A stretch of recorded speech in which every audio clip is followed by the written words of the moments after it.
Subscribe करें और bell icon को दबाना ना भूलें। आपका अपना मुंबई टाइम्स।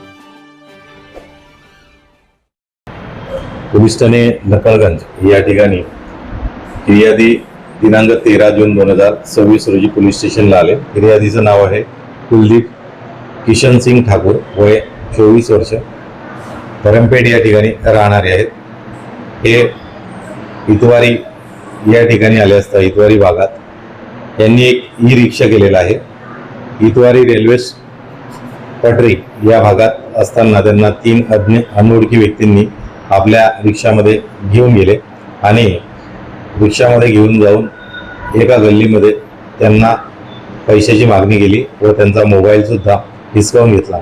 त्यानंतर त्यांनी त्याला लाकडी दंड्याने मारहाण केली, अशी रिपोर्ट पोलीस स्टेशनला कुलदीप सिंग यांनी दिली।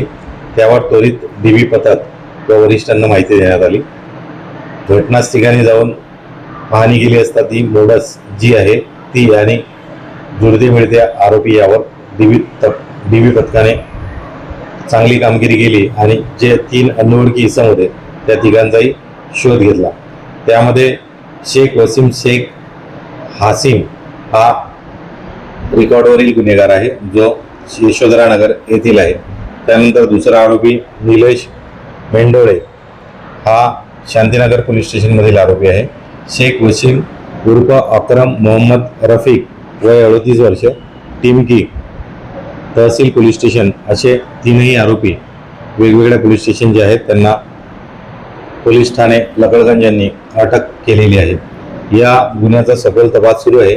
यामध्ये त्यांनी गुन्ह्यात वापरलेला ई रिक्षा किंमत 1 लाख रुपये, तसेच जे पैसे हिसकावलेले होते ते आणि मोबाईल अशा वस्तू संपूर्ण 100% मुद्देमाल गुन्ह्यामध्ये रिकव्हर करण्यात आलेला आहे। यामध्ये उल्लेखनीय कामगिरी पोलीस ठाणे नकळगंज येथील डीबी पथक, शेख API शेख अझर व क्राईम पोलीस निरीक्षक मनोज चौधरी व डीबी टीम उमाकांत आणि धायवट या टीम यांनी केलेली आहे। याबाबत पोलिसांकडून नागरिकांना आवाहन आहे की अशा प्रकारच्या किंवा अन्य कोणत्याही बाबतीत पोलिसांकडून मदत पाहिजे असल्यास नियंत्रण कक्ष 112 या नंबरवर संपर्क करावा।